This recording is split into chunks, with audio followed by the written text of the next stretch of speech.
بسم اللہ الرحمن الرحیم۔ السلام علیکم۔ ایسا عجیب و غریب جانور جو قیامت کے قریب نمودار ہوگا اور اس کے بعد کسی کی توبہ قبول نہ ہوگی۔ ناظرین، قرآن و حدیث میں قیامت کی بہت سی نشانیاں ذکر ہوئی ہیں، جن میں سے بہت سی اب تک پوری ہو چکی ہیں، لیکن بہت سی قیامت کے انتہائی قریب جا کر پوری ہوں گی۔ انہی نشانیوں میں سے ایک دابۃ الارض بھی ہے۔ قرآن پاک کی سورہ نمل میں اللہ تعالیٰ نے اس جانور کے بارے میں ارشاد فرمایا ہے جس کا مفہوم یہ ہے: اور جب قیامت کا وعدہ پورا کرنے کا وقت قریب آ جائے گا تو اس وقت ہم لوگوں کی عبرت کے لیے زمین سے ایک عجیب و غریب جانور نکالیں گے جو لوگوں سے باتیں کرے گا اور کہے گا کہ اب قیامت قریب آ گئی ہے۔ یہ جانور ہم زمین سے اس لیے نکالیں گے کہ لوگ ہماری نشانیوں کا یقین نہیں کرتے تھے۔ علماء کرام نے لکھا ہے کہ دابۃ الارض چوپایا کی صورت میں ہوگا، جس کی لمبائی 60 گز کی ہوگی، اور بعض حضرات نے کہا ہے کہ اس عجیب الخلقت جانور کی شکل یہ ہوگی کہ چہرہ انسانوں کی طرح، پاؤں اونٹ کی طرح، گردن گھوڑے کی طرح اور سرین ہرن کی طرح، سینگ 12 سنگ کی طرح اور ہاتھ بندر کی طرح ہوں گے۔ نیز اس کے نمودار ہونے کی صورت یہ ہوگی کہ کوہ صفا جو کعبہ کی مشرقی جانب واقع ہے یکایک زلزلہ سے پھٹ جائے گا اور اس میں سے یہ جانور نکلے گا۔ جس روز سورج مغرب سے طلوع ہوگا اسی دن یا اگلے دن یہ عجیب الخلقت جانور زمین سے نکلے گا۔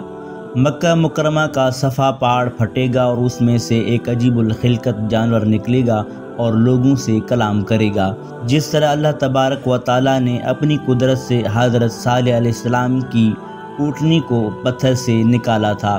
اسی طرح اپنی قدرت سے قیامت کے قریب زمین سے ایک جانور نکالیں گے جو لوگوں سے کلام کرے گا اور قیامت کی خبر دے گا۔ یہ دابۃ الارض مومنوں کے چہروں پر ایک نورانی نشان لگائے گا جس سے مومنین کے چہرے روشن ہو جائیں گے، اور کافروں کی آنکھوں کے درمیان ایک مہر لگائے گا جس سے ان کے چہرے سیاہ ہو جائیں گے۔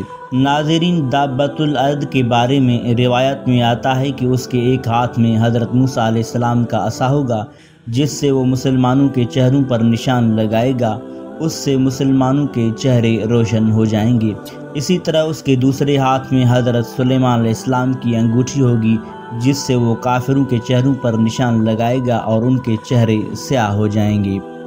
حضرت عبداللہ بن عمر رضی اللہ تعالیٰ عنہ کہتے ہیں کہ میں نے نبی کریم صلی اللہ علیہ وسلم کو یہ فرماتے ہوئے سنا کہ ظاہر ہونے کے اعتبار سے قیامت کی نشانیوں میں سب سے پہلی نشانی آفتاب کا مغرب کی طرف سے طلوع ہونا اور چاشت کے وقت لوگوں پر دابۃ الارض کا نکلنا اور ان سے ان کا ہم کلام ہونا ہے۔ ان دونوں مذکورہ نشانیوں میں سے جو نشانی پہلے ظاہر ہوگی اس کے جلد ہی بعد دوسری ظاہر ہو جائے گی۔ ناظرین، دابۃ الارض تمام شہروں اور علاقوں میں اتنی تیزی کے ساتھ دورہ کرے گا کہ کوئی فرد بشر اس کا پیچھا نہ کر سکے گا اور دوڑ میں اس کا مقابلہ کر کے اس سے چھٹکارا نہ پا سکے گا۔ جہاں جہاں جائے گا ہر شخص پر نشان لگاتا جائے گا۔ شیخ جلال الدین محلی نے فرمایا کہ خروج دابہ کے وقت امر بالمعروف اور نہی عن المنکر کے احکام منقطع ہو جائیں گے اور اس کے بعد کوئی کافر اسلام قبول نہ کرے گا، یعنی دابۃ الارض کے خروج کے بعد نہ تو کوئی توبہ کر سکے گا اور نہ ہی اسلام قبول کر پائے گا۔ جو کافر ہوگا وہ کفر پر قائم رہے گا اور جو مومن ہوگا اسے اسلام پر موت آئے گی۔